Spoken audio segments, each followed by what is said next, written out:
दोस्तों, देश में लोकसभा चुनाव में अभी 2 साल का वक्त है, लेकिन इसके बावजूद इस बात पर बहस तेज हो गई कि आने वाले चुनाव में कौन सी पार्टी बीजेपी के खिलाफ बेहतर प्रदर्शन कर पाएगी या फिर बीजेपी पहली बार इतिहास में हैट्रिक बनाएगी।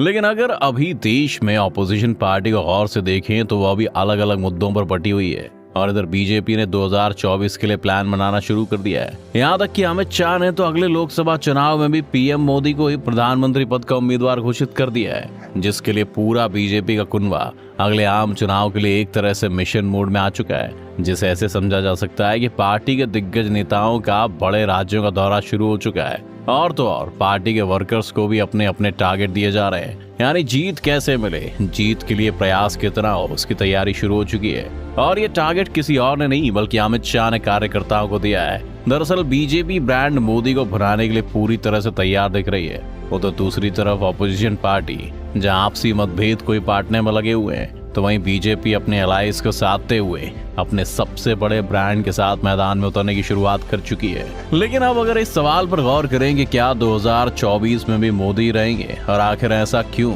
तो दोस्तों ये अपने आप में एक बड़ा सवाल है कि आखिर बीजेपी को अपने सबसे बड़े ब्रांड पर इतना भरोसा क्यों है। तो इसका सीधा सा जवाब है कि इस वक्त भारत की राजनीति में पीएम मोदी के टक्कर का नेता ना तो ऑपोजिशन में और ना ही खुद बीजेपी में जिस पर बीजेपी भरोसा कर सके।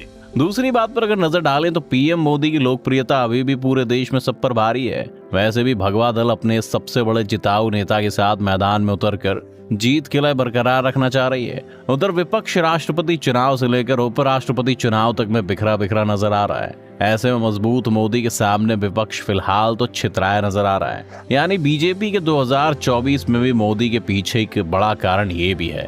अब अगर तैयारियों पर नजर डालें तो बीजेपी ने हैदराबाद में ऑर्गेनाइज्ड राष्ट्रीय कार्यकारिणी की बैठक में 2024 की तैयारियों पर ही जोर दिया। इस बैठक में पीएम मोदी के टेन्योर की अचीवमेंट्स का जिक्र किया गया, जिसमें बीजेपी अध्यक्ष जेपी नड्डा नेपोटिज्म और करप्शन को लेकर विपक्षी दलों पर निशाना साध रहे थे। इस बैठक में बीजेपी ने गरीब की चिंता और उसके रोजगार की बात की और तो और इस बार का चुनाव शायद इसी मुद्दे पर लड़ जाना है कि देश में अगली बार कितना रोजगार जनरेट कर पाएगी ये सरकार। इसी के तहत तो पीएम नरेंद्र मोदी ने भी 2024 के पहले 10 लाख रोजगार देने का ट्वीट कर चुके हैं और तो और इसे मिशन मोड में पूरा करने के लिए मंत्रालयों को इंस्ट्रक्शंस भी दिया जा चुका है। यानी बीजेपी हर वो तैयारी रणनीति बना रही है जहां से चूक की गुंजाइश नहीं हो।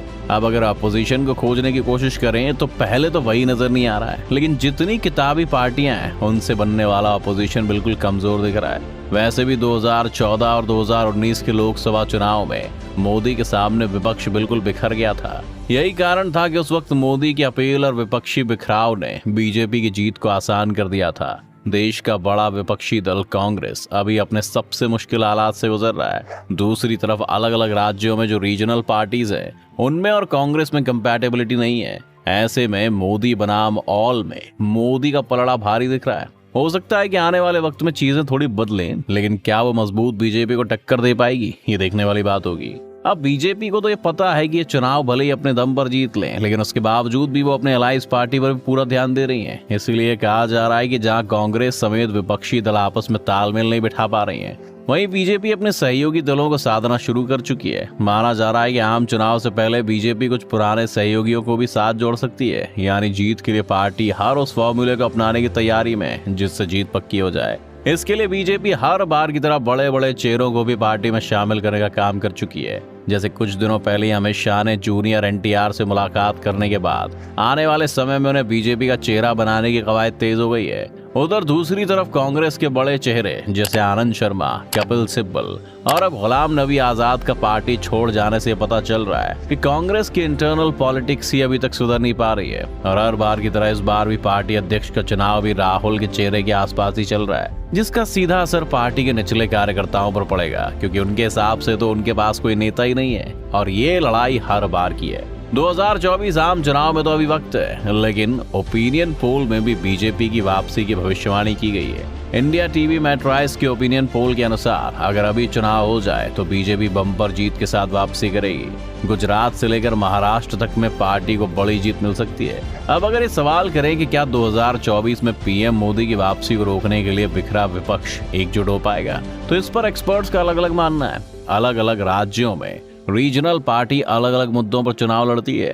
ऐसे में केंद्र की राजनीति के केंद्र में कौन आएगा, इसको लेकर जद्दोजहद चल रही है।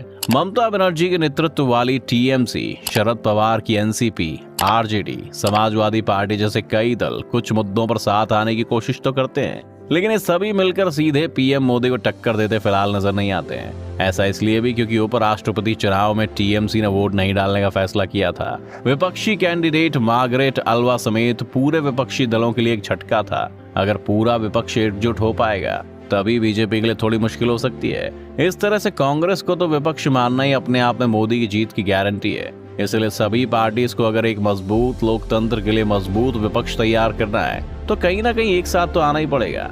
तभी जाकर भले ही मोदी जी पीएम बन जाते हैं, लेकिन उनके ऊपर भी ऑपोजिशन का एक दबाव बना रहेगा और कोई भी मनमाना कानून संसद में ध्वनि मत से पारित होने से रुकेगा और उस पर एक बेहतर डिस्कशन देखने को मिलेगा, जो कि भारत जैसे लोकतांत्रिक देश के लिए बहुत जरूरी है। तो दोस्तों, आपकी इस मामले में क्या राय है? क्या आपको भी मोदी की हैट्रिक नजर आ रही है?